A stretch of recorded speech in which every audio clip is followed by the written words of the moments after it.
Okay, guys. Stephen and David, sorry to kind of waste the last 10 minutes of your life. It's okay. So, getting into this with the child safe, and, we're going to highlight the family information guide and effectively using it for what it's supposed to be, which is a sales tool for us. When it comes to, the AD&D certificate, the health service discount card, the child safety kit, the family information guide, these no cost benefits for the client, they're really awesome, useful, highly valuable, no cost benefits, right? So it's doing a good thing for them. On our end, we have these tools for just that. They're sales tools. For our benefit, it's buying goodwill. It's helping them, see that, whoa, wow, we're getting a lot of value for no cost, right? So that way they reciprocate when it's time to get into, the family care plan. We've given you a lot. We've done a lot for you. That's of value. So this is, all these no cost benefits are really on our end, a sales tool to put them in a position to make sure they're doing the enrollment with us when it comes time to open up the checkbook, right? Right. So besides, just the content of the family information guide, there's very specific, psychological sales aspects to it. So we'll cover that. Before I get into the family information guide, I do just want to recap, the Child Safe Initiative as a whole. First and foremost, because you can become awesome with the family information guide, with the child safety kit. When it comes, and it's really with anything, the union, no matter what kind of lead it is, but especially with the child safe, because if we're dealing with child safe, then that means that's a household with what in it? Children. Children, right? And what we know, whether you're a parent or not, is when a person has a child, like they will do nearly anything. Majority of people will do nearly anything, no matter how much the child may be a pain in the ass or piss them off at times. At the very end of the day, when all's said and done, most people will do absolutely anything to make sure their child's protected. It's their absolute most precious asset in life. And so when we're dealing with child safe from Jump Street, whether it's trying to get referrals in a home or boxes, right? I really want to, start off, guys, with it's so important that you adopt, if you haven't already, that you really adopt the belief for what we do with this. Is it a sales tool? Yes. Is it a way to get more leads, to ideally do more presentations and get more ALP? Yes. But that can't be the baseline priority why we do it. Okay? Especially in New England. See, people can see bullshit and disingenuous people really quick, right? So if they feel like you're just utilizing the child safe as some method to make money, they're never going to give you referrals. They're never going to do business with you. So I really want to encourage you guys, as we get into actual X's and O's and techniques and stuff, to just kind of make sure you're mentally aligned with the mission of this child safe. If we happen to get more leads and we happen to sell some insurance, awesome. But at the end of the day, we really do need to adopt the belief that if worst case scenario, if we've gotten into a home and we've been able to get one of these child safety kits into that house, right? That, Stephen, do you have a child in your life? In my life, yeah, I have a niece. Who's that? My sister's daughter. Okay, and what's your sister's name? It's, Amanda. Amanda, and the daughter's name? Quinn. Quinn. And then Dave, do you have any kids in your life? He's not that young anymore. He's 23. Okay, and who's that? My son, but he's 23. What's his name? Tyler. Tyler. All right. I know he's 23, right? But at the end of the day, what was your sister's name, Steve? I'm sorry. Amanda, no worries. Amanda, and her daughter's name is Quinn, Exactly. right? So whether it was Amanda and Quinn, or Dave, whether it was yourself and your son Tyler, you said his name's Tyler, right? Yep. I want you to just picture for a moment, guys. Age aside, Dave, like if you guys went to the Celtics game, or the Bruins game tomorrow night, they're playing whatchamacallit, Montreal tomorrow night. Should be a good game. But if Steven, you took your niece Quinn to the game, or Dave, if you're there with your son Tyler, even as a 23-year-old, right? And in the moment, you're responsible for this child.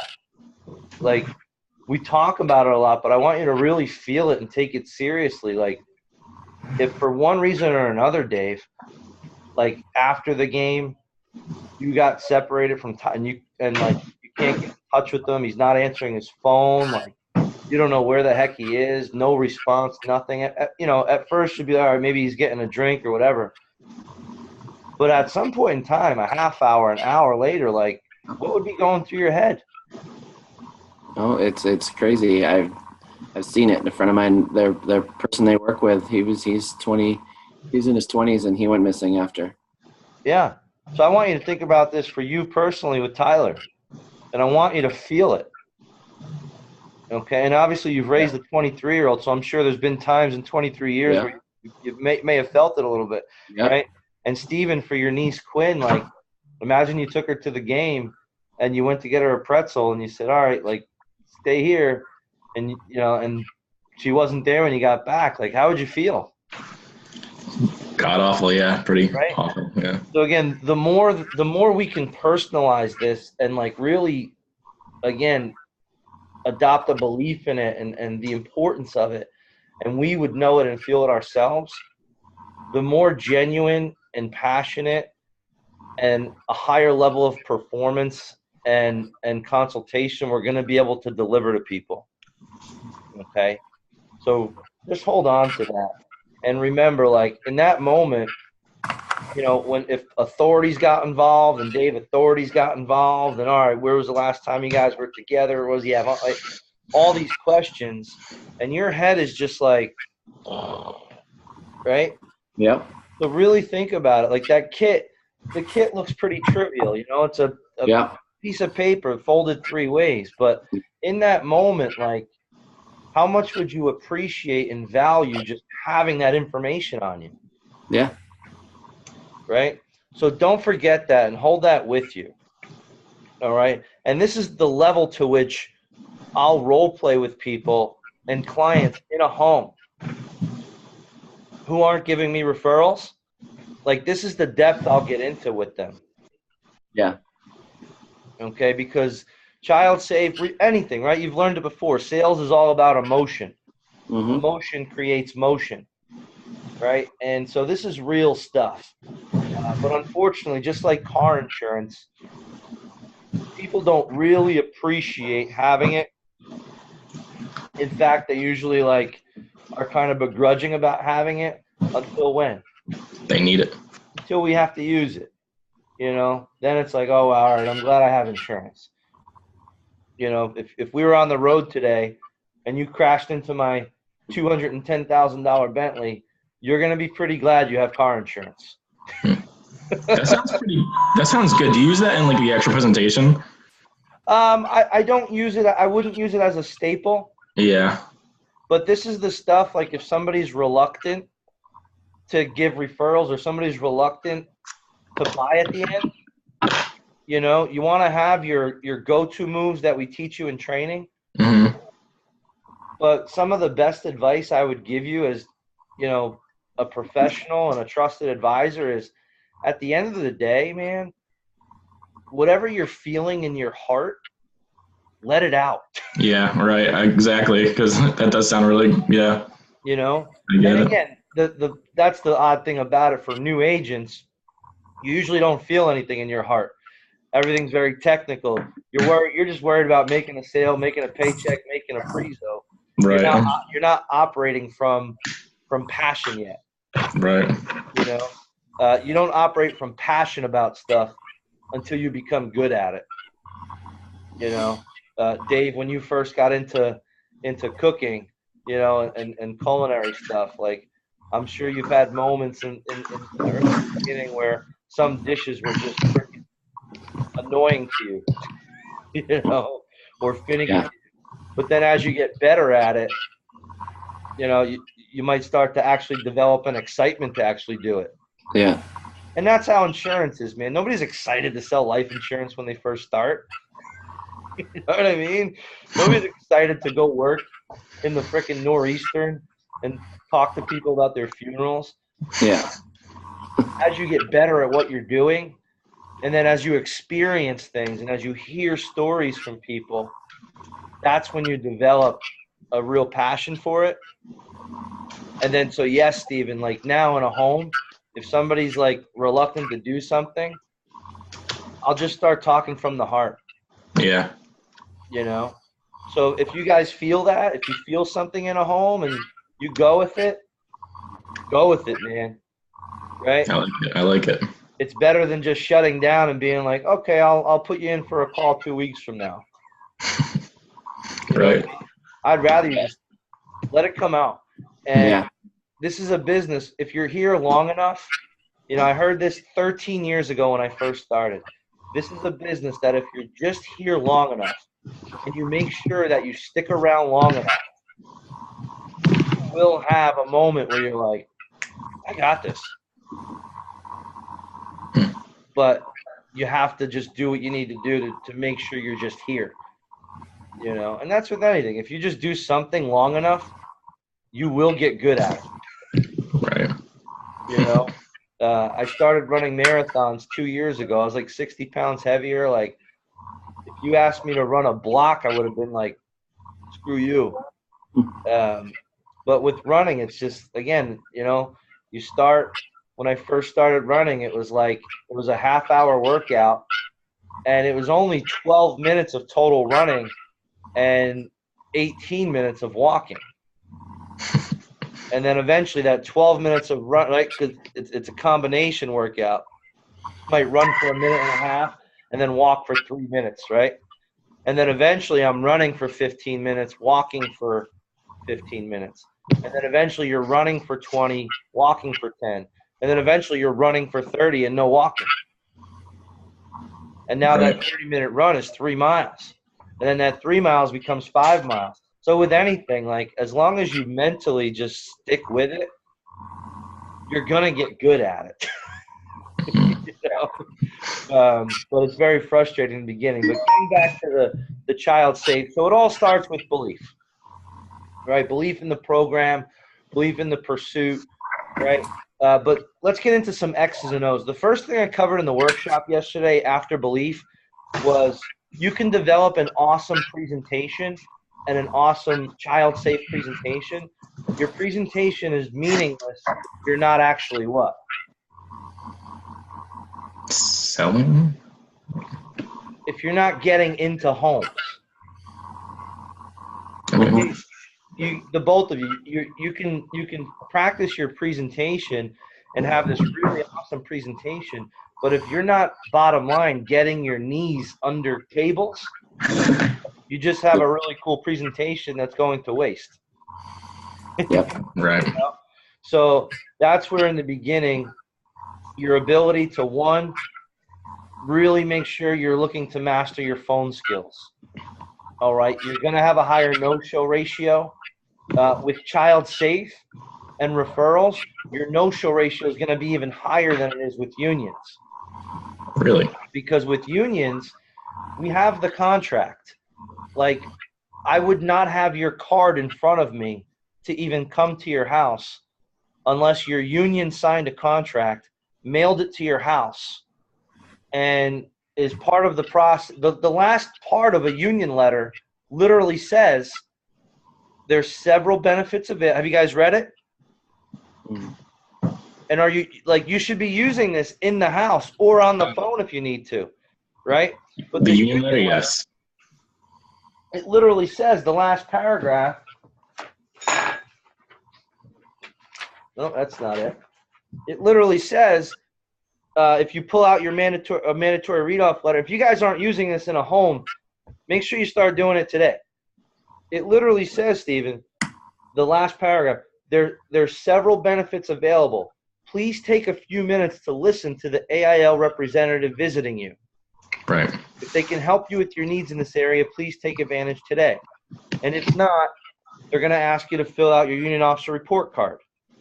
Okay? In solidarity, and who's that coming from, and who's asking them to do that? Their union. Yeah. So that's the second biggest reason I joined American Income 13 years ago. I worked for New York Life for 2 years and did okay. But I came to American Income, second biggest reason, because of that, like, endorsement. You know, you're telling me I can go sit in front of a union worker, show them a letter from their president endorsing us and recommending them to listen to us and do this? Right? So if you guys aren't using that as leverage, let's make sure you start doing that. But from there, so they have a little bit of an obligation. If we go over that with them, they're going to feel a sense of obligation to sit with us and do what's being recommended. Child Safe doesn't have that. Okay? In fact, again, Child Safe is very sensitive because they really don't know much about anything. They don't know who the hell we are, who the company is. And here we are talking about their what? Kids. Their kids. So that puts up flags. Yeah. You know what I mean? So on the phone, we want to really make sure we're doing a good job to lock these down and give them a sense of obligation to see us. So one little piece of advice that I was given in the workshop yesterday, if you haven't added this into your phone script, David, if I'm on the phone with you, okay, David, so I'm going to put you in for tomorrow. So that's going to be Saturday, March 3rd. And I have you for my first stop in the morning at 8 in the morning. And David, you're sure that's definitely going to be good for you and your wife? Yep. Okay, good. The only reason I ask is I'm supposed to be visiting some of my union workers. I have a couple nurses I'm supposed to stop by for, but I'm actually going to make, what's your wife's name, David? Anna. I'm actually going to make you and Anna the priority and move my union member aside. So if you could just really make sure you're there for me, I'd hate to miss a union member. Is that cool? Yep. And I'm going to let them know I'm going to skip a union member, and I'm going to make them the priority over my nurse I'm supposed to see. Okay? And again, put that sense of obligation on. Does that make sense? Yep. And here's the cool part. I would never teach anybody anything that requires you to be a shady salesperson. Okay? New salespeople, new sales managers might do stuff like that. You know, I've been selling for like 19 years, guys. The only way to sell is from absolute forthright information and integrity. And here's the cool part. If I tell you, Stephen, all right, Stephen, are you sure you could be there for 8 o'clock? I'm sure, yes. All right, cool. The only reason I ask is I'm supposed to be seeing some of my nurses and one of my electrical workers. I'm actually going to make you the priority and put them aside for this. I just want to make sure, it's not a waste of time. So I'll put you in for 8 a.m., right? And when I do this, here's the cool part. Am I literally moving aside a union worker to see you? Yeah, kind of. You're not scheduling them at that time. Yeah, I am. Because when I go through my lead pack and I get to my union, because the first people I call in my lead pack are who? Unions. Referrals. My priority phone calls when I sit down to make phone calls, the first people I'm calling are my referrals. Okay? Sidebar, if you guys are organizing your lead packs by towns, please stop doing that. Okay? Organize your lead packs by who should be called first. So when I open my lead pack, the first group of people, no matter what freaking town they live in, the first leads in there should be what?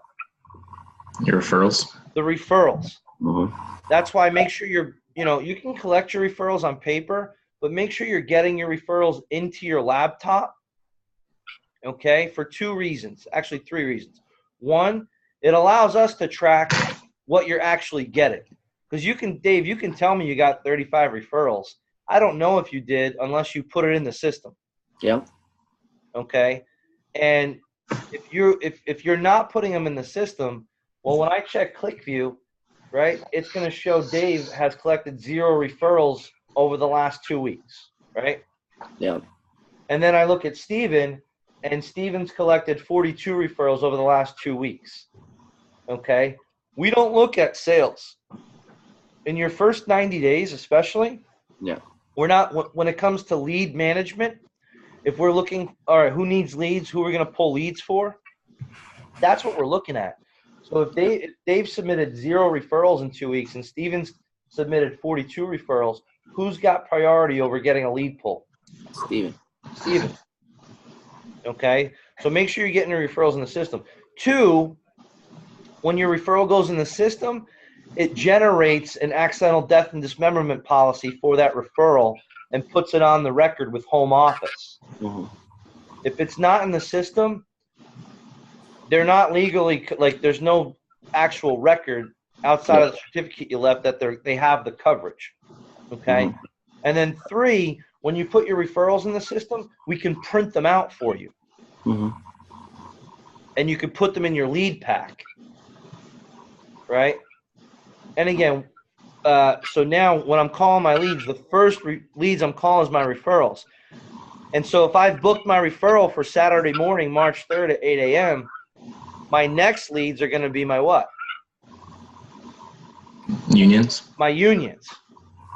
Okay? The next group of people I'm calling are my unions, no matter what town they live in.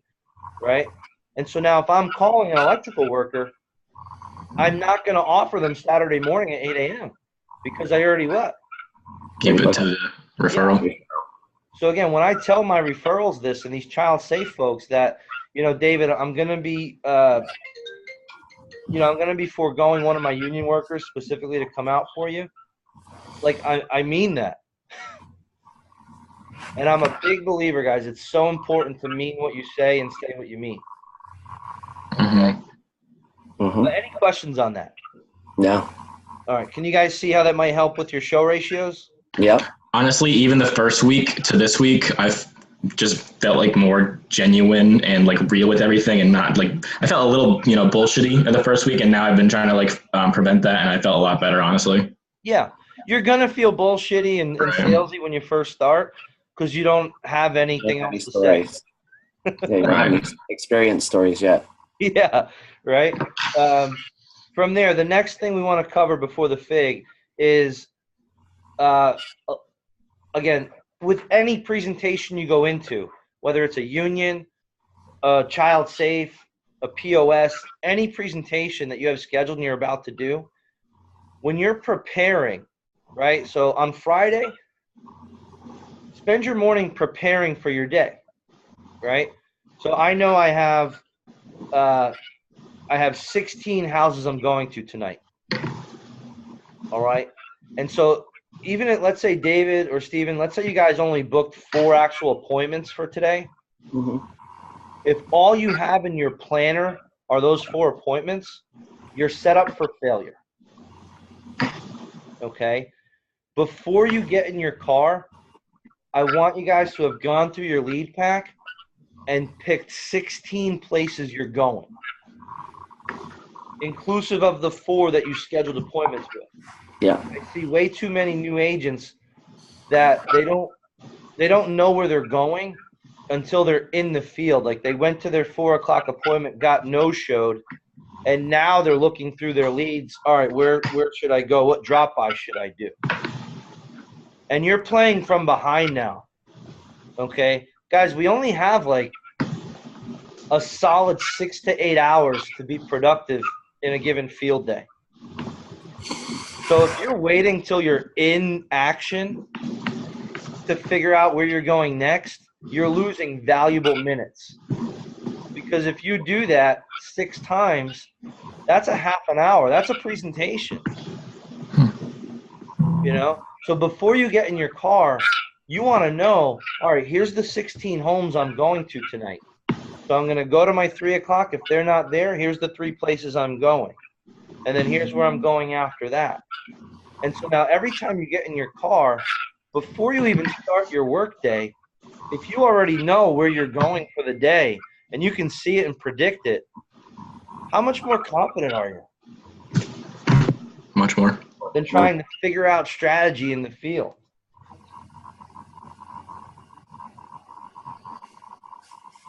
Okay. But from there, what we want to do is we want to look at, if I get into this home, what are the potential roadblocks that could prevent them from saying yes? So I want to identify why they could say no and not be ready to overcome it, but I want to prepare myself to do what? Have an answer maybe, or have a plan. Eliminate it. Eliminate it. I want to stop them from being able to say it in the first place. So with your child safe and your unions for that matter, as far as think about it, and with child safe, something you'll see if you're not doing things properly is, I'd like to look a little bit more into your company. You know what? I thought this was just going to be for kids. I didn't realize it's going to be insurance. Like, I'm not prepared to talk about or buy insurance. Okay. And if you're getting that stuff, it's usually because of your introduction and your third and primary reason. All right. So on a child safe, you're there for 3 reasons: child safe kit, the family information guide, and the family care plan. You're not doing AD&D. You're not doing healthcare discount card. Okay. There's no need for it. It's going to make the presentation way longer than it needs to be with the same result. All right. And same thing on a union. When you're on a union, it's their AD&D, their discount card, and child safe. Do not do this on a union. Okay. It's not needed. But your third and primary reason on child safe needs to be so effective, or they're going to have a lot of questions and ultimately want to think about it or look more into it. Okay. So if I'm sitting with, again, David, David, the third and primary reason we're here is what's called the family care plan. This is the same exact protection plan that all the unions in the country, and then obviously specifically here in Massachusetts, that they are able to utilize to protect their families. I don't know if you're aware, but union workers, police officers, teachers, they have benefits while they're working, right? Do you have benefits on your job? No. You don't? Okay. The union workers do, and they have benefits while they're working, but whenever they do stop working, whether they got laid off or downsized or quit or retired, do you know what happens to their benefits? They get smaller? Yeah, they either dramatically reduce to little to nothing, or quite frankly, they typically are eliminated altogether. And if you ever had a position where you had benefits on the job, when you stop working there, guess what would happen? They would think I would lose them as well. You lose them, exactly. So unfortunately, this is a big problem for all working families, not just union workers. So this part of the plan, it's usually only for the union members, but because of your sponsorship into the Child Safe program, you're actually going to have access to that tonight. As I go through that part of the plan, if you do find yourself saying, "Oh wow, I could see why the police use this, I could see why the teachers use it," and you think it's going to help your family, again, you'll have access as long as you do qualify, which I'll go over. At the same time, if you don't think that it helps your family or it's going to benefit you, we don't want to give you anything that you don't need or think's going to help. But because of the exclusivity, we definitely want to make sure that you know about it and have access to it. Fair enough? Yeah. Awesome. And now let me ask: have you heard of American Income prior to tonight? Or no? All right. I'm just going to show you a quick video. It's just going to go over the relationships we have with the police unions, why they work with us on this, and we'll go from there. Okay. Cool. So that introduction, guys, it needs to be awesome. So would you do the referral video for that, or would you do the actual union video for that first one? You can do the child safe video. Um, Yep. Frankly, I haven't watched it in months. Okay. So you personally usually use the union one? Yeah, traditionally I would use the union one just because it gets into the history of our company in further detail. Mm-hmm. But I think they may have updated the child safe video to also go over the history of our company. Watch both of them, Okay. and whichever one you feel is going to be more effective to the client and understanding who we are and what we do, use that one. Okay. Okay. But just in listening to that, can you see like the engagement that it's causing with it? Yep. And if you do it properly, like, you know, and be forthright with me, like, Stephen, would you want to know more about what I'm talking about? Yeah, definitely, actually. And David, would you want to know more about what I'm talking about? Yeah. Right. And so that is the key to your third and primary reason. It's more important on a child safe, but it's still crucial on a union as well. Yep. Okay. They don't really know you're talking about life insurance yet either, right? Yeah. Yeah. You know, I can't come out and just say life insurance. Right. Because people people put up immediate roadblocks when they hear certain things. Mm-hmm. You know, whatever it might be. I worked for New York Life, and we did, you know, financial services of all kinds. We did annuities, and annuities is a scary word. You know, people associate annuities with being really expensive, needing, you know, tons of assets, and that's not the case. So there, you know, if you ask somebody, you know, would I be able to take the time and show you, you know, how an annuity would work? If you just came out and said that, you'd get no's majority of the time. Mm-hmm. As opposed to if I was like, hey, Stephen, if I can show you a way where for, you know, short money, you know, 50, 60 bucks a month, I can show you a way where you'd have a fixed stream of income every month, you know, starting at age like 55. Would you be, you know, willing to listen to how that would work? Sounds better, yeah. And that's exactly what an annuity is. Right.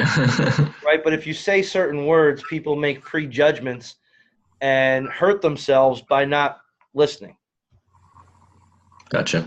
You know, so yeah, we're specifically avoiding using the term life insurance just so the client doesn't hurt themselves.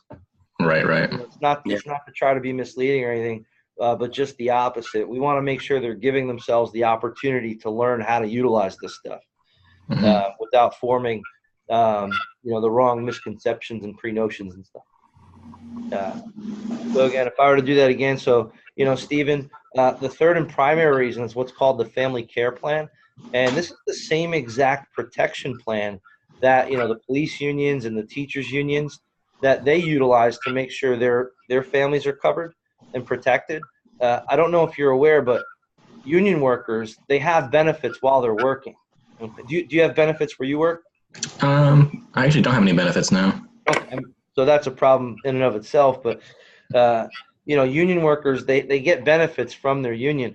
But whenever they're laid off or downsized or, you know, when they retire, do you know what happens to those benefits? They keep most of them, right?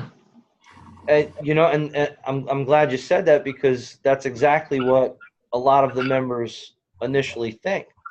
But when they learn more and they find out about it, okay, when you're part of a group, you're enjoying being part of those group benefits. But when you're removed from the group, you think the group still continues to support you individually for everything after you're no longer contributing to them. No, probably not, I guess. No. Okay. They'll give you the option to, but it's no longer as a group. You have to pay for everything as a what? Individual. As an individual, right? So benefits shared amongst 5,000 people is a lot less expensive than one person trying to pay for that by themselves, right? Right. So that's where once you retire or you leave your job, you either lose most of the benefits, if not all of them, or they become too expensive to keep at your own pace. Does that make sense? Yeah, that makes sense. And unfortunately, it's a huge problem for all working families. Again, we're the company for the last 68 plus years that the unions have worked with to make sure their members remain protected and covered. It's traditionally only available to them, but because of your sponsorship into the Child Safe Plan, you do have access to that as well. As I go through that part, if you find yourself saying, oh, wow, I can see why the police and teachers are using this, and you can see it helping your family, you'll have access as long as you qualify. And at the same time, after I go through it, if you really don't think it helps your family or it applies to you, or no, we don't want to give you something you don't need or you don't think is going to help your family, but we definitely want to make sure you've learned about it and have the access to it. Fair enough? What if they come to you with like, so what exactly is it? It's a protection plan. So where if anything ever happens to you, that your income and the assets in your household are devastated, whether it was through, injury or sickness or death or anything like that, to make sure your family can maintain the same exact lifestyle that you've created for them to this point. Gotcha. And so again, I'll explain exactly how it works to you, but let me ask, have you ever heard of American Income prior to tonight? No, not really, no. All right, let's do this. I'm just going to show you a quick video. It just explains the relationships we have with the police and the teachers and why they've worked with us for the last 60 plus years, and we'll go from there. Okay. Any questions on that, guys? No. No. Could you send me this recording as well, too, Ryan? For sure. Thank you. Versus what you're currently doing, do you feel that you can improve in this area to be more effective with Child Safe? Yeah. Yeah. Awesome. So the next thing then, again, when it comes to referrals and Child Safe referrals, it's just revisiting what we started off with, and that's your belief. So play the video in every home. Even if you didn't see it in field training, guys, one, understand most of our field trainings have been here less than a year. So they're still learning. They're still getting off script sometimes. Yep. Okay. And it's hindering them from growing quicker than they could. At the end of the day, this is not to condescend anybody. The only two multi-millionaire people in this agency are Laura and I. For now. Ryan Zuzik is, he's got over $1 million in renewals at this point. Rick Garrett's, few people are on their way. Moral of the story is, if I was in a home tonight, or you were in a home with Laura tonight, guess what you would see done? Child Safe. You'd see every video that you learned in training to play, played. All right? So no skipping videos. You're only shooting yourself in the foot. But the Child Safe video, you should be playing that in every home. Union, association, POS. If you sat with your best friend tonight over beers, I'm playing that video. Okay? Because it's so impactful. The images in that video are priceless. Way more than you can, as a new agent, explain to somebody. So show the video, and then I'll send you out, if you haven't gotten it, another version of the referral script. But if I'm with, again, Tyler, Steven, as you can see from the video, obviously we work with the police union and the teachers associations. We're on a mission, with them to get this out into the home of every family with a child in Massachusetts. We don't have the logistics to do this. We don't have the resources to do this. The police are busy doing what they need to do. So to make this mission possible, everybody that we sit with, we ask you to join us, and we ask for your help to get this into as many homes as possible. Let me ask you, Stephen, who do you know with a child? My sister. Right. So notice, I'm not asking for a referral right now. What I'm about to do with them is role play. Your sister, and what's your sister's name? Amanda. Amanda. And what's the child's name? Quinn. Quinn, that's her daughter? It's her daughter, yeah, my niece. So let me just ask you real quick. If Amanda took Quinn, where do they live? Freetown. Right. So I've just gotten their names and where they live without asking for an actual referral. Right. So I'm sorry, where do they live? Freetown. Freetown.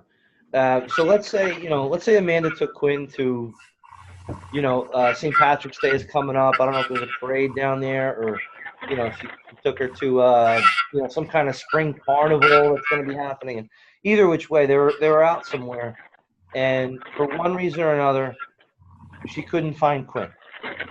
Okay, and it's probably nothing crazy, right? But after like 10, 15 minutes, how would Amanda feel? Very panicky, I'm sure. Right. And just what the video said, like when authorities need to get involved, they need to spend another half hour to an hour asking your sister questions. Can you imagine where her head would be? Yeah, probably scattered, right? Right. So in that moment, do you think having that kit, do you think she'd value it? Yeah. Yeah. And so again, just like car insurance, so this is where I would say this, just like car insurance, like the child safety kit, it really is something people don't value or appreciate until they have to use it.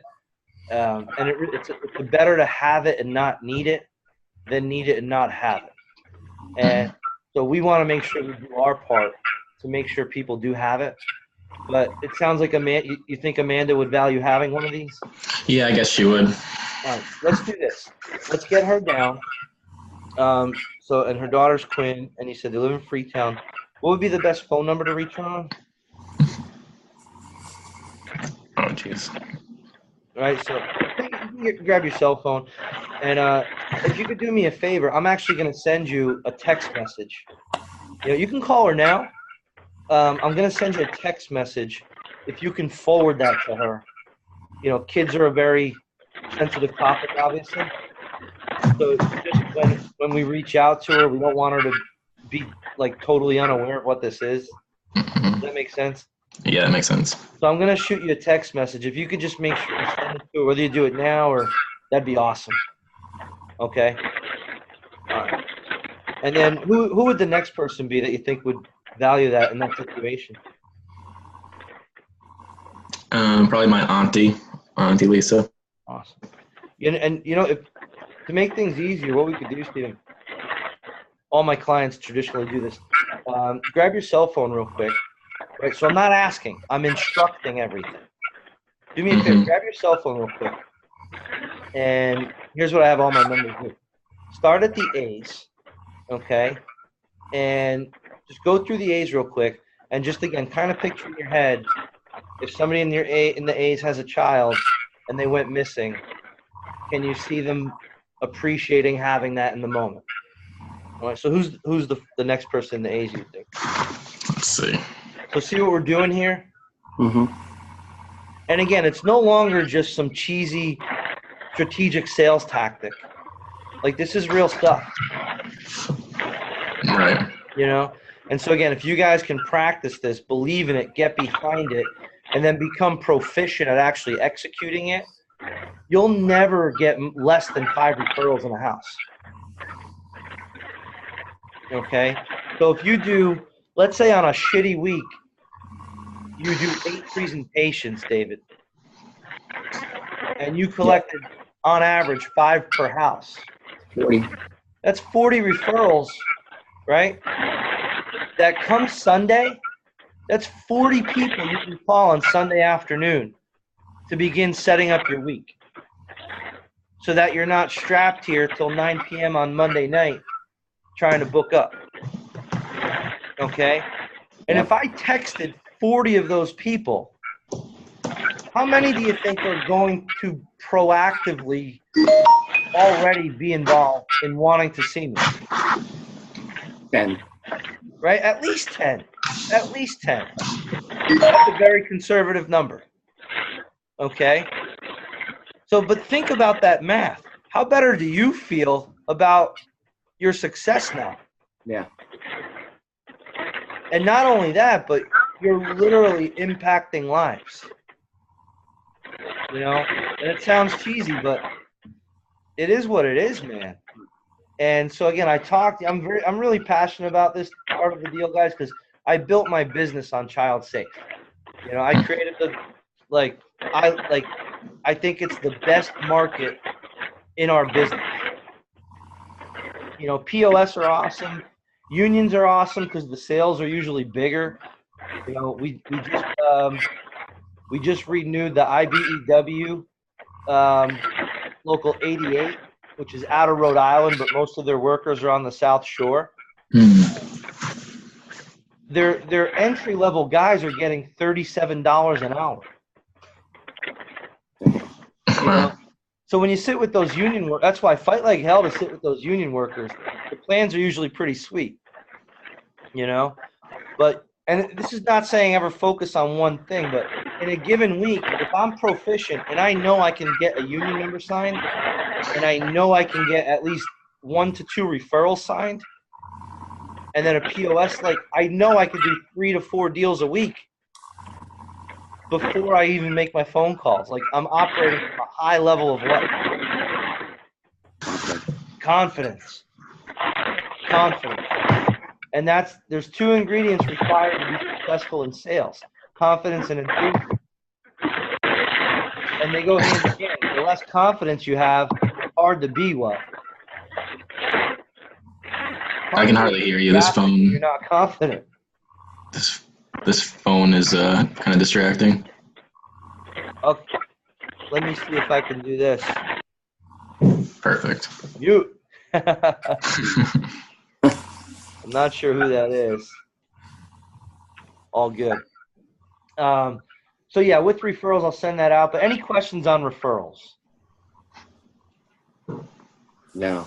Okay. Always understand, guys, to us, a referral is another lead, another opportunity, profit, protecting another family, right? It's all positive. Yeah.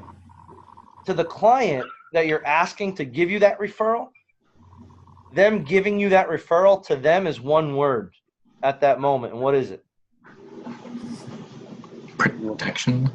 Risk. Yeah, it's risk. It's vulnerability. You're giving your friends information. Right. So to them, they're just associating giving that referral to you as risk. So if they're not giving you referrals, they're feeling that the level of risk is not worth the level of what? Reward. Value. They don't feel the value in what you're asking to be referred is worth the risk factor. That's it. That's it. So if somebody's reluctant to give referrals, just identify that and say, all right, I need to be able to do something right now to have them have a higher perceived level of what? Value. Value. And my advice on that, the best advice I can give you, is to role play with them. Because they're thinking about it very logically. Whether it's AD&D or child safe, they're just looking at the product and they're thinking about it logically. So one of the best things you can do is role play with them. Okay. So the same thing we just did by putting Amanda in that situation, putting Quinn in that situation, it forced you to think about it and have a higher perceived level of what? Value. Value, right? And it lowers the risk factor to you giving me their number to get that out to them. Does that make sense? Yeah. Yeah. Cool. So getting into the primary thing, and we'll try to do this in 15 minutes. Family information guide. All right. So on FisherAgencies.com, and you go to the Agency Resource Center on FisherAgencies.com, and the password is Fisher, lowercase FISHER, 1234 exclamation point. There's a video on this of me presenting it. Yep. Okay. My advice to you is watch it line by line, play it, pause it, write it out. Play it, pause it, write it out. Okay. And what I'm going to go over with you guys is understanding why and understanding the psychology of it. All right. Again, to the client, this is awesome. It's a really effective tool. where again, if they're incapacitated or terminal or whatever the case, or they die, it's a really awesome tool for their family to have all their information stored. Okay, good for them. For us, we're not just doing it, so they have this awesome tool. For us, it's an awesome sales tool to get them into the right state of mind we need them in if they're going to decide to purchase and do the enrollment on the insurance. Okay? Again, people can't be buying logically or rationally. They need to be buying based off how they feel about things, what they feel this would be for their family, the value they would get from taking advantage of this, right? So in introducing the family information guide, really understand the verbiage. So Stephen, David, the next part of your program is your family information guide. Again, as I said, this is just a roadmap for all the important information that Ann or Amanda would ever need from you if something happened to you in any kind of situation. Let me ask you guys, and here's the first key question. David, have you ever been financially involved in a funeral? No. You haven't? Okay. Stephen, have you ever been financially involved in a funeral? Yes. You have? How long? Yeah. 3 years ago. Oh, sorry to hear that. It was my mother. Yeah. Thank you. So you have firsthand experience. David, that's okay that you don't, but I'm sure you can imagine, and Stephen, you experienced it, but David, for you, if a month ago you came home to the news that Ann had died in a fatal motor vehicle crash, how would you have felt? Devastated. Right? It's hard to think about. And, Stephen, I'm sure, whatever occurred 3 years ago, may I ask who died? It was okay. Yeah. My mother died 3 years ago. Your mother? So, again, you lived it, but you can remember how you felt when you got that news, right? Mm-hmm. Awful. And so in that situation, and again, I'm sorry you had to experience that, Stephen. Thank you. David, I'm sure you can imagine, in that situation, experts tell us that in the next 24 hours to 72 hours, there's over 67 things that need to be done that involve over 120 little decisions within them. Okay, does that sound about right, David? Stephen, just. She had terminal illness, so we actually were able to prepare for some of the things. But yeah. So but along the way, Yes. You remember all the stuff that you needed to prepare for? Mm-hmm. Ton of stuff. Yep. And it's overwhelming. Mm-hmm. David, can you imagine how overwhelming that would be? Sounds like a lot. Yeah. And so that's what this is for. This is to help your families that if and when they ever have to deal with, preparing for that, all the information's there for them to make it a little less overwhelming. Okay. And so what have you noticed I have not done yet? Opened it. I haven't opened it. Okay. And so again, with the child safe guys, we're getting a little, it's a little uncomfortable to go over this, but again, they're not necessarily ready to just talk about life insurance, right? They would think, right? So this transition is so important because this is where we're starting to warm them up to thinking about these things. Okay. Does that make sense? Mm-hmm. So again, the key question definitely is, have you ever been involved in financially paying for a funeral? And again, if they have, again, have some sympathy and empathy with them and ask them a little bit about it. If they haven't, it's even that much more important to what? Paint a picture. To paint a picture and role play. Okay? And then we're gonna let them know that's exactly, what this is designed to do. And then now, second critical question. If people are using the family information guide in a home and not asking this next question, you're wasting your time even doing the family information guide. All right. And so the question is, You know, David, let me ask you. I know you're pretty young and healthy. If you had died a month ago, what would the biggest concern be that you'd have for Ann and Tyler now? Taking care of them financially. Taking care of them financially, just so like week to week, month to Not month. leaving, not leaving all my junk behind.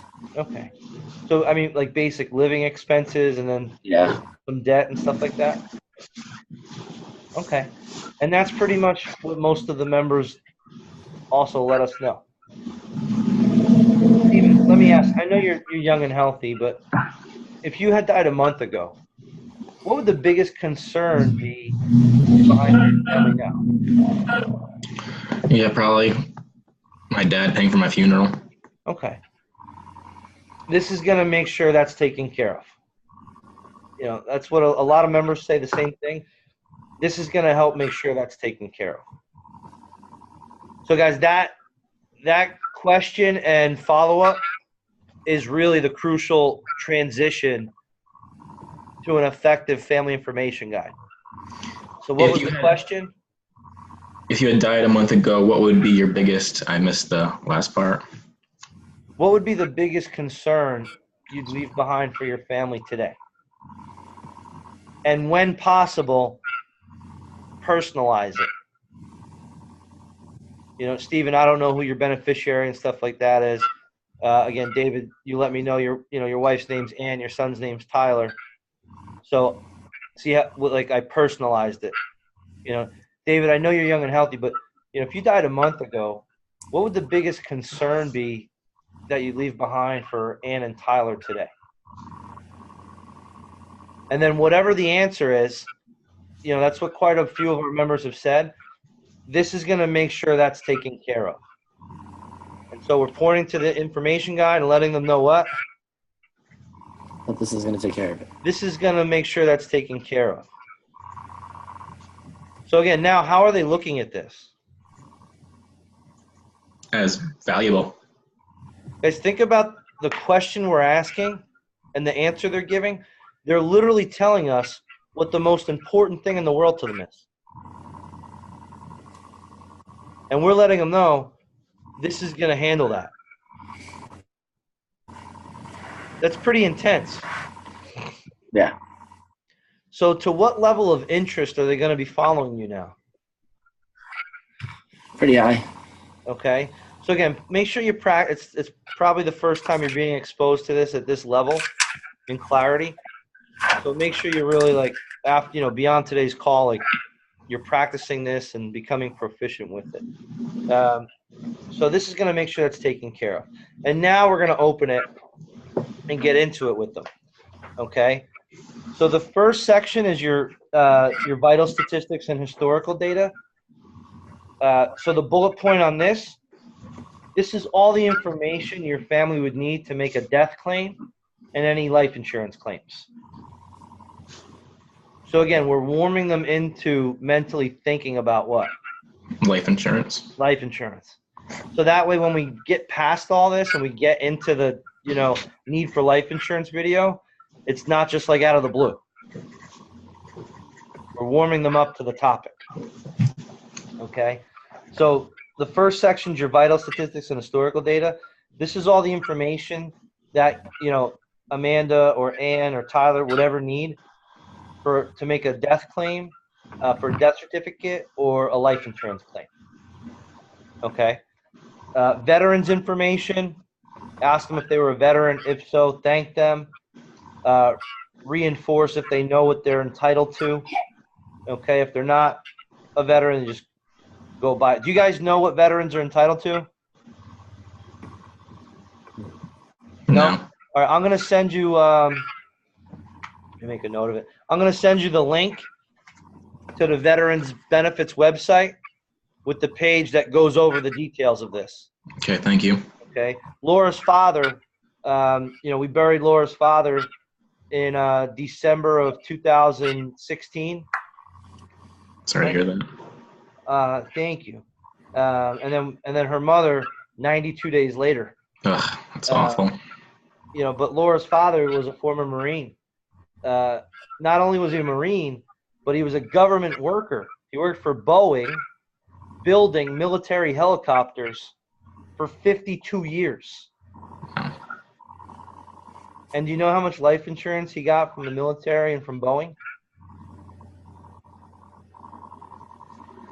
That's awful. Nothing. And so when we talk about this, and again, you guys don't have the experience or the knowledge with it. This was, again, almost 3 years ago. So I've been doing this for 12 years. I've been doing it 13 years with American Income, 2 years with New York Life. So I've been doing life insurance for 15 years. We buried her dad again. So I've been doing it for about 12 years. And so for 12 years, I've been telling people what's going to happen to their benefits and stuff like that. To actually go through and personally witness a man who was a Marine and a government worker building military helicopters for 52 years get no life insurance from either party was like, wow.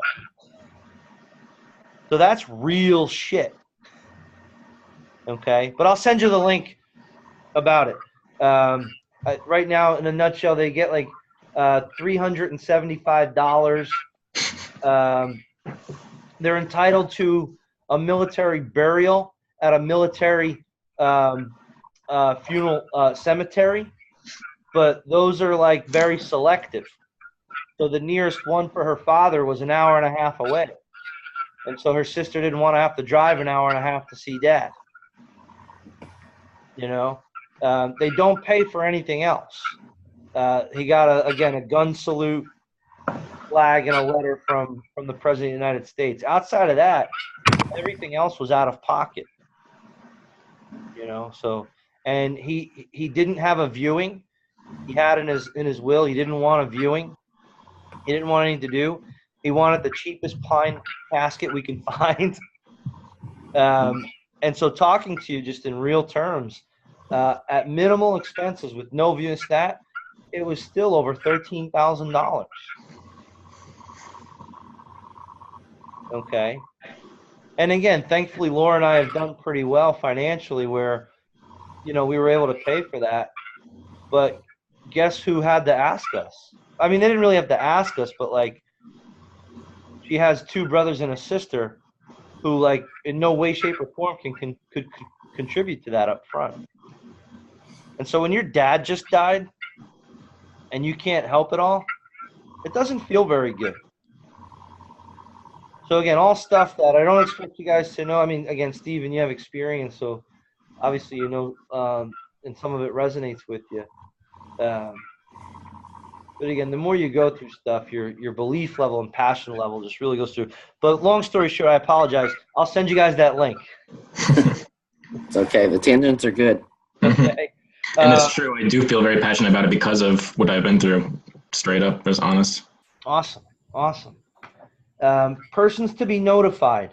I'm sorry, spouse, vital statistics, and historical data. So if I'm sitting with David and Ann, so I'll leave you guys two. So David, you'll put Ann's information, Ann, you put David, right? Persons to be notified. This is not going to be for obvious people, is what we're going to explain to them. We don't want to list like obvious people that your wife would know to call, or Stephen, your sister would know to call. We want to put maybe folks you went to college with, or that you used to work with, or whatever the case, that your family might not know to notify. But you sitting here today, you're like, I would want this person to know for sure. Okay. All in all, we don't want your family like rummaging and flipping your house over trying to find contacts. Make sense? And so what we're trying to do here, guys, is build this like vision and image of chaos. And that this is going to help alleviate potential what? Chaos. Mm-hmm. Okay. Person to be in charge of final arrangements, same thing. We don't want obvious people here. So David, I'm assuming, if you died last night, Ann would be in charge? Yeah. All right. And then if for some reason Ann predeceased you, or you guys died together, who then would be responsible to have to be responsible for this? My son would have to get stuck with it. Your son? Okay. And again, he might know, he might not know. But let's get him down, I'm assuming. Yeah. So we're really looking for that third, even potential fourth party who might need to take accountability for this. All right. And, Stephen, who might that be for you? My father first, probably. Okay. And then my sister second. Okay. Your dad would probably obviously know that and take care of that, as your son, his son. If it's your sister, what I would recommend is, let's get her down. And the likelihood that you guys ever talked or have talked about this is probably slim, I'm assuming, right? Right. So we already have her down as a sponsor for the child safety kit. I'm also going to make sure I get this out to her as well. Gotcha. Okay, and I'll go over this with her because I'm assuming you're going to end up on hers. Okay, and then David, do we have your son down as a sponsor? Not yet. Not yet. All right, I'm gonna put him down on that sponsor form, so we can make sure to get one of these out to him and let him know that he's a part of yours. Is that okay? Yep. Right. So now we're getting another referral. Okay. Yep. Any questions on that section? No. Any questions on any of the sections so far? No. I'm gonna take 1 second and go grab one really quick.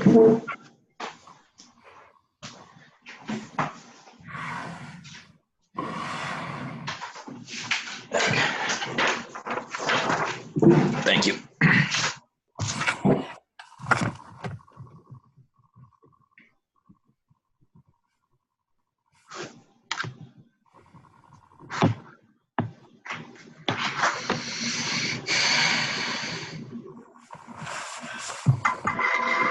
Okay.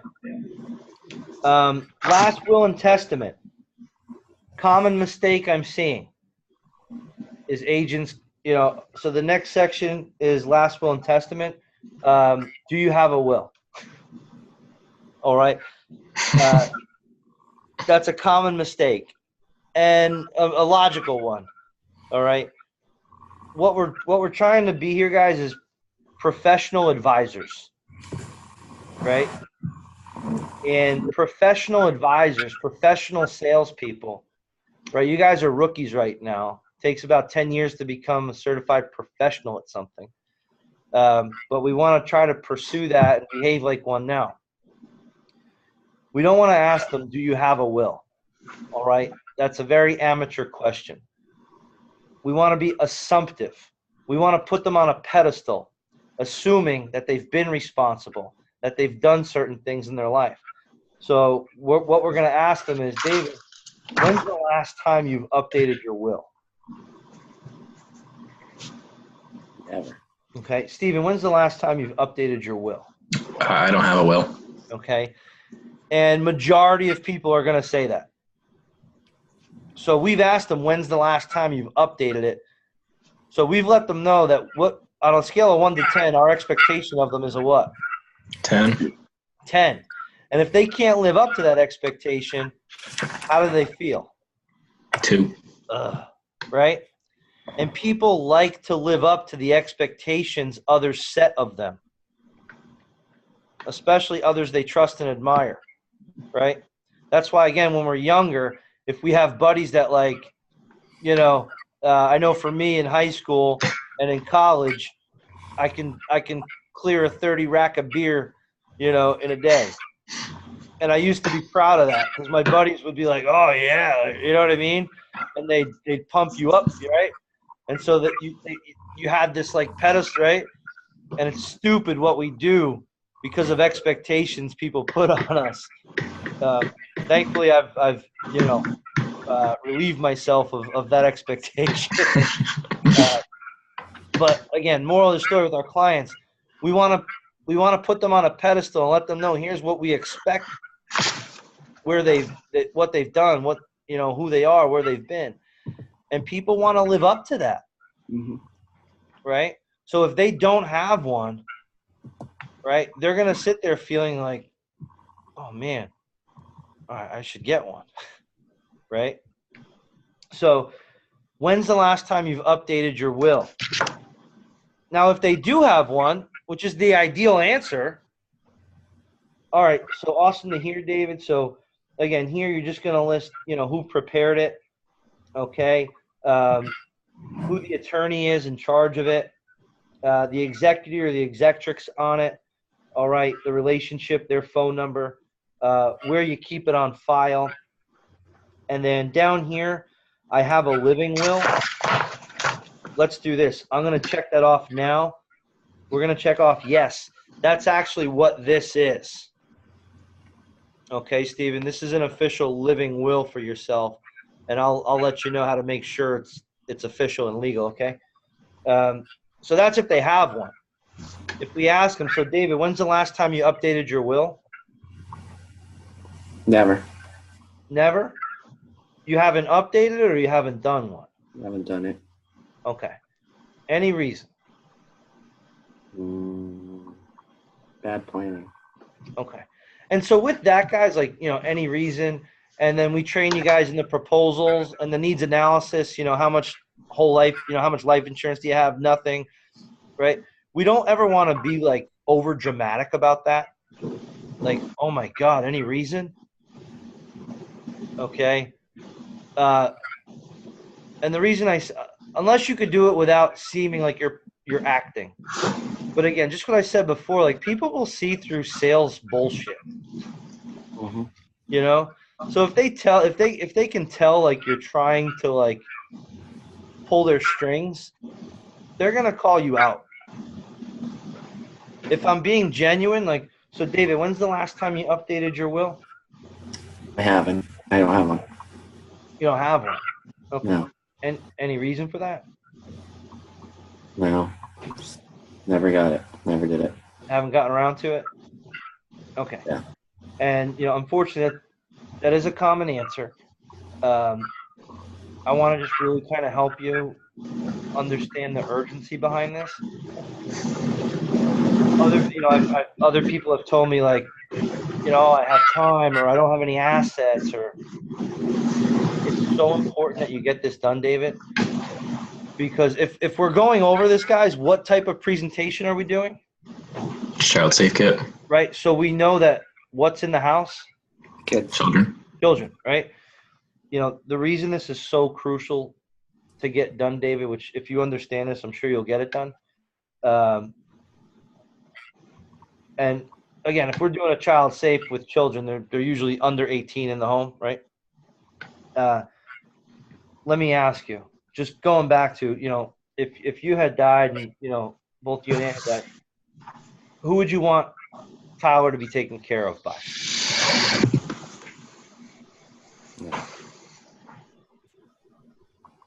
Yes. Right. And again, if this is a child safe, typically the child's going to be underage, right? Yep. So think about who would you want Tyler to be taken care of by? His mother. What's that? His mother. I mean, so let's say for whatever reason, neither one of you are here. Who then would it be? His uncle. Okay. And again, the odds of this happening are slim to none, but that's what this stuff is for, right? So his uncle, what's his uncle's name? Andy. What's that? Andrew. Andrew. So you know that right now. You were able to give me that answer pretty quickly, right? The question becomes, legally speaking, who does the state of Massachusetts feel is the one that should get custody? It might be Andy. We don't know. Okay, but if it's not documented in a will that this is exactly what I would want to happen with my child, then it goes through probate and the state can have a say in that process. Okay? And again, if this ever happens, who knows? But do we even want it to be a potential thought or possibility? No. So do you see why it's so important to get this done? Yeah. Right? So here's what you can do. Go to Staples this weekend. They sell will kits pretty cheap. You can get one for like $60, $50, right? That's a little seed, guys. I'm letting them know that $50, $60 is cheap. It's cheap. I like it. I expect a $50 or $60 premium tonight. Okay, at minimum. You can get it pretty cheap, like 50 or $60, but from there you could take it to your bank, but find a notary or go to an attorney. There's a lot of attorneys who will do a no cost review and do this for you, but get that in place. Okay. In the meantime, I have a living will. I'm going to check off yes for you. We can do that here on the back. We can write, if I so-and-so were to die while my child's underage, and what I'd want so-and-so to take care of them. And we can get this notarized, and this will be an official legal document to help with that until you get that will. All right. But do you see why that's so important to get done? Yes. All right. And so those little sub closes, tie downs are so important, guys. Do you see why that's so valuable to get done? Do you see why that's important to get done? And if we're doing that throughout the whole deal, do you see why that's important? See why that's valuable? See what that can do for you? We're getting these small agreements and these yeses. And so for the last 30 minutes or however long we've been in the house, they've been constantly agreeing with how valuable everything we're doing is. Right? And so when we're going through this stuff, how are they starting to feel about us? Like we care about them? Like we care about them, right? And like we're providing real value, right? So everything we've done for them to this point has been of real value. So when we then make the transition into the insurance and the family care plan, right? We've already set a precedence that everything done to this point has been really what? Valuable and in their best interest. And so they're going to feel that way throughout the whole process. So again, these tools are so important to utilize properly to get the max effect when we get to the insurance portion. Yeah. Make sense? Awesome. Now the next section, you got to knock this out of the park. Okay? So we said the second most important question and really crucial question that makes this effective when we're doing our transition was what? If you were to die last month, what would the biggest What would your biggest concern be? Leaving me. Biggest concern be for your family today, right? Yep. So here's why you need to ask that question, and then whatever their answer was, we let them know what. A lot of people have that same concern. A lot of people have that concern, and this is going to take care of that. This is going to take care of that, right? So here's where we're bringing this back into play: the estate information. Okay, so again, just tune into this psychologically. So Steve and David, estate information. This is the most important section regarding the concern that you said about the income for your family. Okay, Stephen, estate information. This is the most important section in regards to the concern that you said about your funeral expenses. So this is where we're tying this all up. Make sense so far? Yeah. Okay. Now again, amateur mistake, untrained sales professional. Do you have life insurance? Or how much life insurance do you have? Okay. And be honest with yourselves if you've done this to this point. All right. That's the amateur mistake. That's the untrained mistake. Okay. And that's where if we just come out and, so this is the most important section regarding your concern. Do you have life insurance? They're automatically trying to put two and two together and try to figure out if you're just trying to sell them life insurance. Okay. So again, we need to be consultants and advisors here. So David, Stephen, estate information. This is the most important section here regarding the concern you gave us about income for Ann and Tyler, about your funeral expenses. Okay. This is where you're going to list all of the life insurance policies that you have. You're going to list each company that you have your policies with. You're going to list each policy number and how much each policy's for. And then in the margin here, we just recommend just abbreviate what that policy's for. So if one policy's for your mortgage, just put, MTG. If one policy's for funeral expenses, just put NL. Okay? So what am I doing by going through this in this fashion? Assuming they have insurance. I'm letting them know I assume they have insurance, right? I'm letting them know in order for them to take care of the concern they said, what's going to take care of it? Insurance. Their life insurance policies that I'm assuming they already have. I'm letting them know I assume what else? They have multiple insurance. They have multiple policies with different companies. I'm letting them know not only is that okay, but that's actually what I what? Expect. And again, everything I've done to this point has come from a place of value and advisory and trust of which they've agreed to. Okay?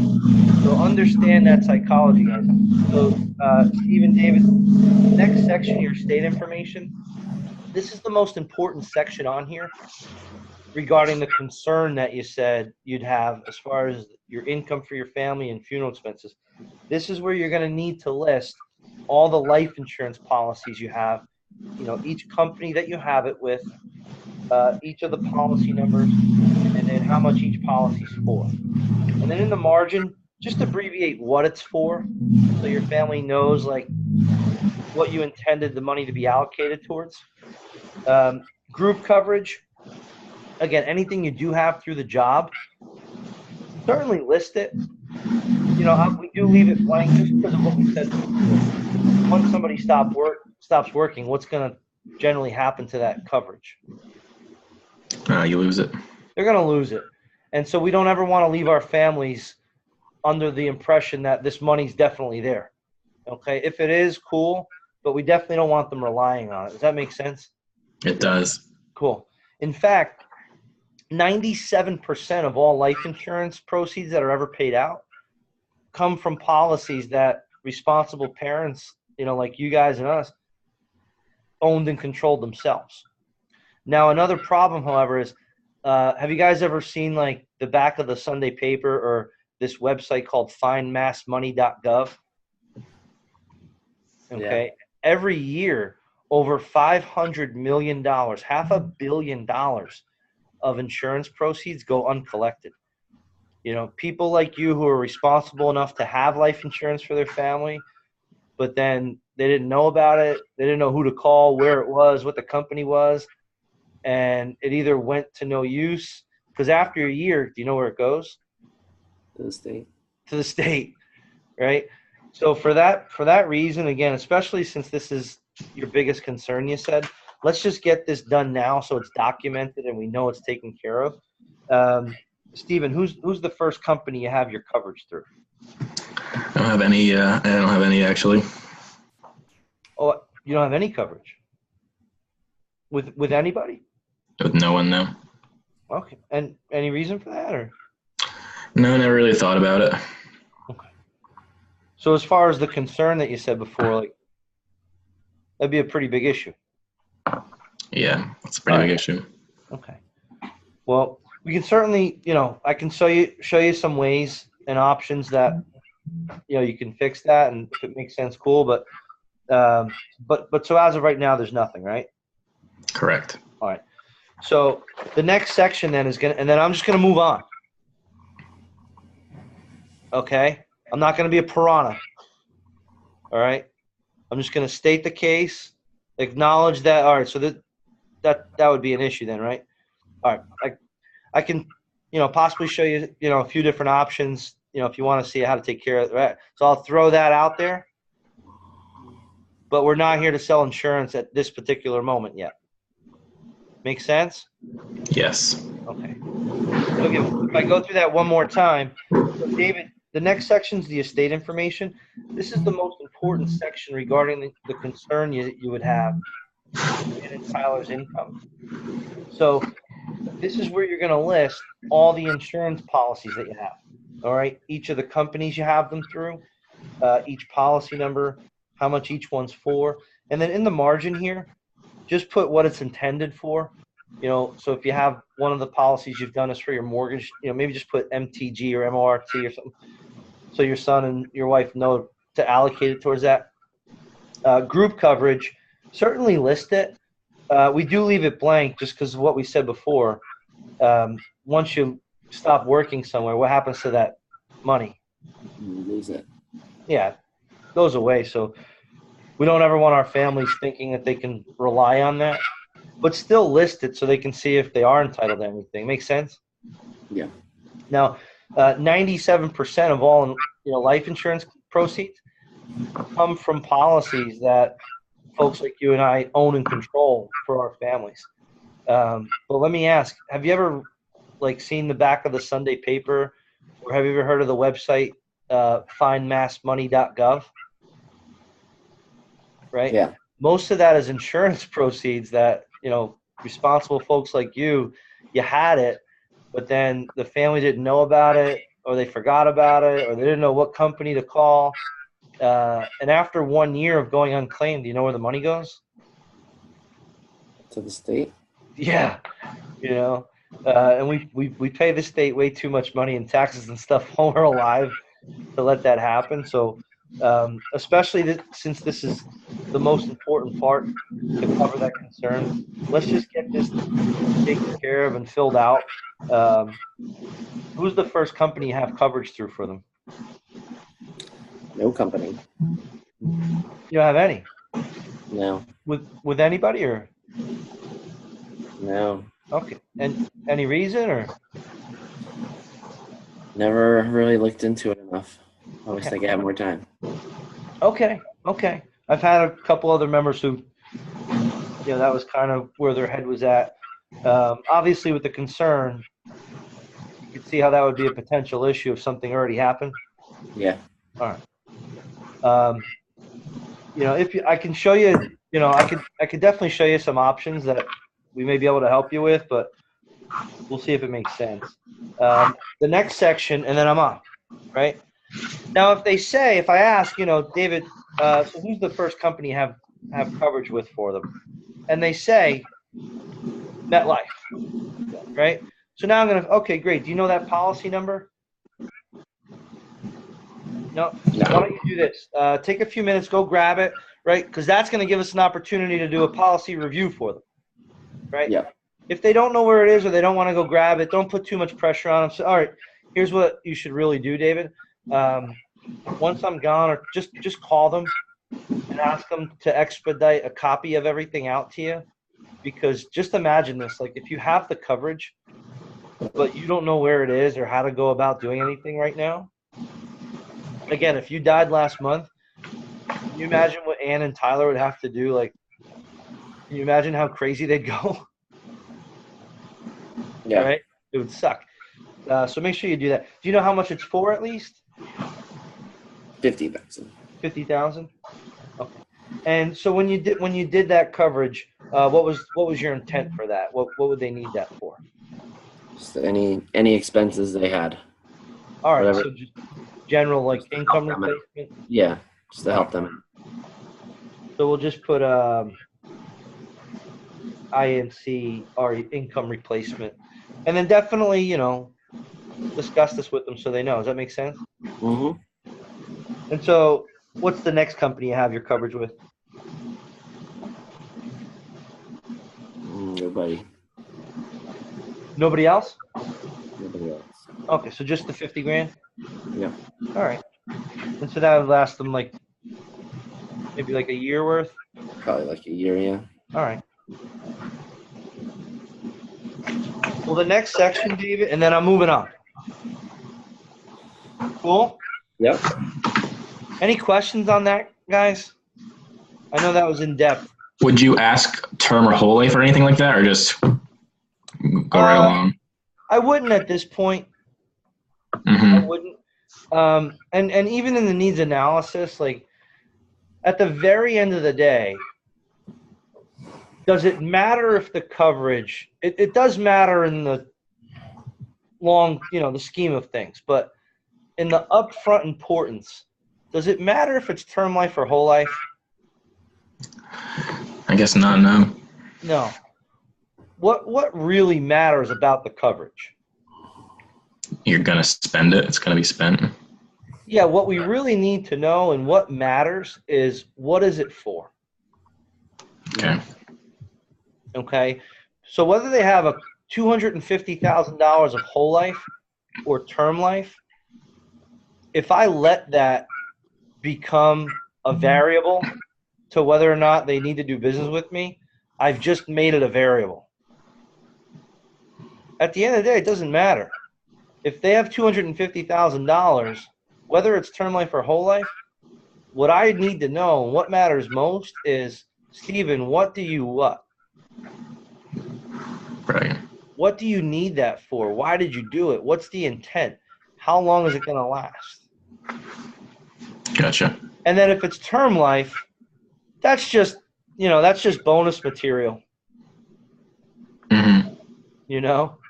Again, I'm not against term. I have $1 million of term myself. They're both good. That's why our proposal recommends what? Give them both. Both. So I don't ever want to try to make one better than the other. They both serve a purpose. And at the end of the day, it really doesn't matter. What really matters is, and so, Stephen, what was your intent when you got that? What is that meant to do for your family? Just to make sure they can pay for my funeral for sure. Maybe give them a little something extra after that. Boom. Okay. And now if that is the answer, then it does become important to identify if it's term or not, because term insurance isn't going to pay for a funeral 90+% of the time. Gotcha. Right. Okay. But good question. Any other questions on that estate information? I don't think so. But do you guys see the psychology and the importance of doing this properly? Yep. If you're not really doing it with the intent of this flow and this logic and reasoning, you're almost wasting your time doing it. Right. It's a bunch of information at that point. Financial institution information. So this is where you'll put all your banking info. I'm not sure if you guys are familiar, but Dave, if you and Ann did die together, do you know what would happen to your assets? No. They'd be frozen. Okay, all liquid assets are frozen until a death certificate can be issued, until cause of death, and that could take weeks. It could take months. Okay, so you want your family to have your bank information so they can start the process of unfreezing them. But obviously, I want to encourage you: don't ever rely on any of your liquid assets to be immediately available for your family. More times than not, they're going to be tied up. Does that make sense? Yeah. So now I'm eliminating the future possibility of what? Objection to telling me they have savings or they have this or they have that. Mm-hmm. Okay. I'm eliminating it ahead of time by educating them that that's going to be tied up and frozen. Is 401k fall in that category as well? It gets frozen as well. Yep. Gotcha. And even if it's not frozen, let's say David has one and David dies, but Ann doesn't die. So Ann's the beneficiary on that. Okay. Again, a 401k, that's not an immediate thing to get access to. All right. Right. It has to go through, all right, what's the tax implementation? Are there any, it's a process. It's not going to be weeks or months, but it'll be days. Mm-hmm. Maybe weeks. Depends on the company and the turnaround. Safe deposit box. If you have one, awesome, list it. We put it right on the front for you guys in bold letters, just as a reminder. Do not put this in a safe deposit box because more likely than not, your safe deposit box would also be what? Frozen. And your family needs this when? Right away. Immediately. Does that make sense? Yeah. Awesome. And then the last section here, your funeral service requests. It's not the most fun thing in the world to do, but just fill this out together. You guys might talk about stuff, but at the end of the day, if it's not in writing, they say the two biggest time families fight are weddings and Funerals. So if something's not in writing, somebody might say, well, Dad said this at one time, and somebody else like, no, Dad said this, or no, I know my wife's mother and her sister were fighting because her mom wanted one thing for her dad and the sister wanted another thing for her dad. The fact is, if you get it in writing, it's all right there for them. But outside of that, guys, if there's anything on here that's important to you that's not listed, again, just list it on the back. And then what you do is you take this to your bank. They'll have a notary for you. Your town hall will have a notary, or maybe you know one. But go there, get this notarized, and this will be an official living will for you, which is better than what you have right now, which is what? Nothing. But again, make sure you go down to Staples, get that taken care of. But do you see how important and valuable this would be for your family to have whenever they do need it? Yeah. Awesome. So I'm going to leave one for you and one for Ann. Other than that, guys, what I'm going to do now is show you a brief video on the different stages of life and, again, different coverages that are important at that time, just to get you more familiarized with that aspect. And if you have any questions, let me know. And now my presentation's back to doing what I do. Right? So I have a question. Where actually do you present the FIG? Is it just right after the after the child safe kit? Right after the child safe kit. Right. So remember, my 3 reasons for being there: child safety kit, family information guide, family care plan. Okay, and then you go right to the coverage video. Yep. So right after the FIG, it's the same thing. If you were in a union house, right? You're done doing the no cost benefits. Continue. So we're done doing the no cost benefits. And now we're back on to doing what we would do in any other house. So in that list, there's only really one video you're really showing them, right? Which is the child safe video. Is there a FIG? There's no FIG video, right? Yeah. Okay. That's it.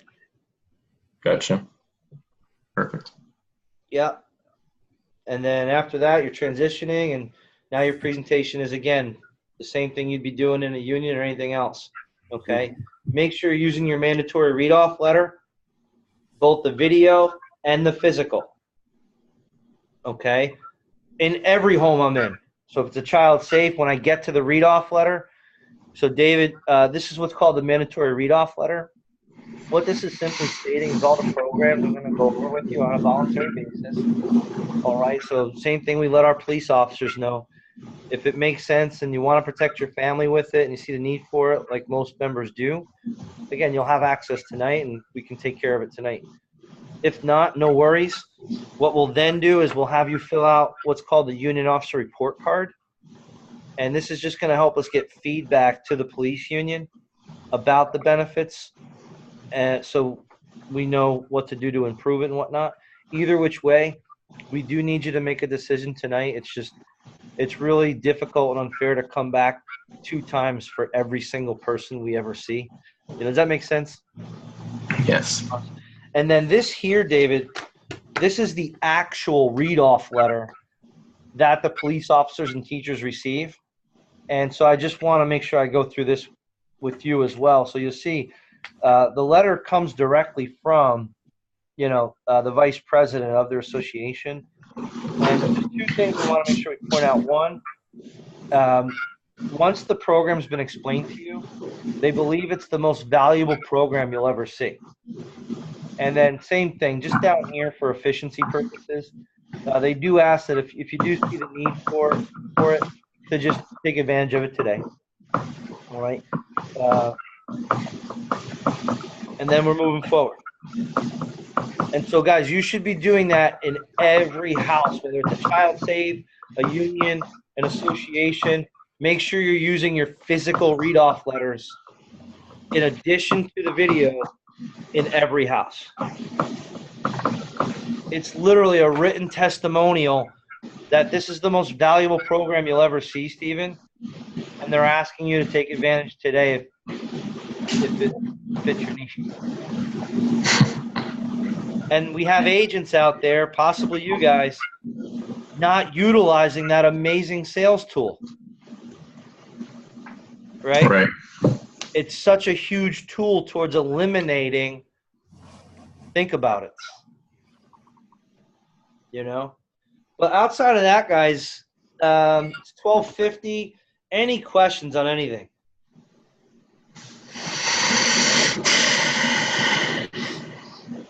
Not really.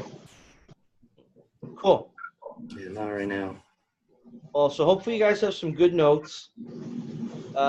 Again, I recorded this. I'll send it out so you can break it down by topic wherever we covered it, so you don't have to watch the whole thing. If you do ever have any questions, guys, you have my cell phone number. You know, I know it could be out of sight, out of mind on both parties, but if you ever think you have a question or something that I can personally be of help with, again, I'm a little biased and not being cocky. I don't think anybody will give you better sales advice than I will, or presentation help than I will. We have a lot of great managers who will give you a lot of great advice, for sure. But if you think there's something I could specifically take you to a higher level with, reach out anytime you guys want. Text me, can you talk real quick? It might not be immediate, but I'll always make sure to get back to you and make sure we connect. Actually, you know what, Ryan? A long time ago, you mentioned something about some kind of video that helped you with remembering names. Yeah. And I never actually asked you, what was that video? I would appreciate that. It was Tom Hopkins. And so what I would do, it was a Tom Hopkins closing CD, and on the CD was a whole course about getting better with names and again, name recall and memorization. So if you Google Tom Hopkins International, it'll take you to his website, and he has a library of all his, sales resources, and you'll find it in there somewhere. Okay, gotcha. Some tips, and just from that course, one, whatever you want to be good at, start telling yourself you're good at. And if you're not good at it yet, don't allow yourself to say that. Gotcha. So if you're not good with names, if you find yourself saying, oh yeah, I'm really bad at names, do your best to stop saying that.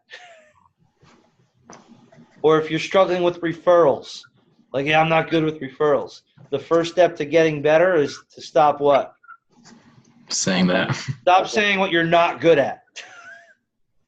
Because as humans, we live up to the labels we give ourselves. If you're a smoker and you want to take steps towards not smoking, you have to start telling yourselves and those around you, I'm not a smoker. And at first, you're going to be living a lie. But what happens is, if you continue to live that lie, you don't feel good about yourself. And so you have to make decisions. So whatever you want to be, start telling yourself and others what? I'm good at that. I am. I'm good at referrals. I'm not as good as I can be yet, but I know I'm good at referrals. I'm good with names. I know I'm not as good as I can be, but I'm good with names. And you have to start telling yourself what you are, because again, what you tell you, if you don't understand the actual science behind it, it just sounds like some motivational, pep talk stuff. But there's actual science behind this stuff. Your brain is neuroplastic. Mm-hmm. Our brain cells and everything that happens. The smartest people in the world understand less than half of how our brain works. Right? So it's important to understand what they have found so far, or else you're just operating blind. but our brains are made up of neuroplasticity. And so it's proven the things we think about and tell ourselves, our brain literally starts to stretch and connect those thoughts. And then your thoughts dictate your what? Actions. Your behaviors. Your thoughts dictate your emotions, number one, and how you feel about things. And more times than not, your behaviors, majority of the time, are dictated by your what? Your feelings. We generally don't behave based upon what makes sense. If we behaved upon what makes sense, almost everybody we sat with would have life insurance. If we behaved upon what makes sense, nobody would smoke. Everybody would be in wicked good health. Everybody would be really financially set. But the fact is, our thoughts become feelings, then become actions. So if we can learn to control our thoughts and our predominant thoughts start to connect, you're reprogramming your subconscious and what you think of when you're not intentionally thinking. So it's confusing, but it makes so much sense when you actually learn about it. Because if you're not intentionally thinking about something, the brain doesn't shut off. If you're not intentionally thinking about something, you're what? Subconsciously? Yeah, you're running on your subconscious. And if you haven't programmed your subconscious, most subconsciouses are filled with not very good stuff. It's filled with all the pain in your life, all the stress in your life, right? And so if you haven't learned how to manage being very intentional and present with what you're thinking about, experts say we have over 70,000 thoughts a day. So if you've only learned to control like 20 a day, you're having 68,980 unintentional thoughts. Right. And that's very dangerous, right? So the more you focus on something, and again, self-talk, here's what I'm good at, your brain literally makes larger neuroplastic connections. And so when you are not intentionally thinking, you're operating off a more powerful, more positive, more effective subconscious because of how you've connected your brain cells and what's going on in there and the nerves and the neuroplastic. That's like a really like rudimentary way of explaining it in a few minutes. Right. I appreciate it though. Yeah, I like it. I'll just take your word for it. Yeah. So again, whatever you want to be, talk yourself into it. You know, in the field tonight, if something's not working out, get off of it. Get off of it, right? Tom Brady's amazing because he has a really short-term memory. Get off of it. Start telling you, I'm going to get into a house. I'm going to get into a freaking house. I am going to make a fucking presentation right now. They're going to give me a check. I'm going to get 3 referrals. Talk about what you want. Okay?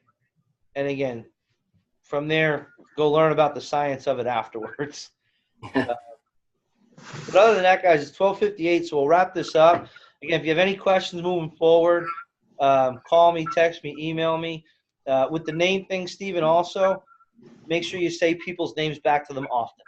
Often. Okay. So if you're meeting somebody in a home, oh, hey, David. Oh, nice to meet you. Oh, so David, do you live in the, and just use their name as often as you can. Over and over again. Yeah, I've been trying that. Because if you're not using it, you're losing it. Right? Gotcha. We learned that in the 40-year-old virgin. All right, guys. I hope this was I hope this was useful for you. I hope you found the time valuable. I'm going to end the recording. I'll get this out to you. Have an awesome Friday. Thank you so much, Ryan. You got it, guys. Bye.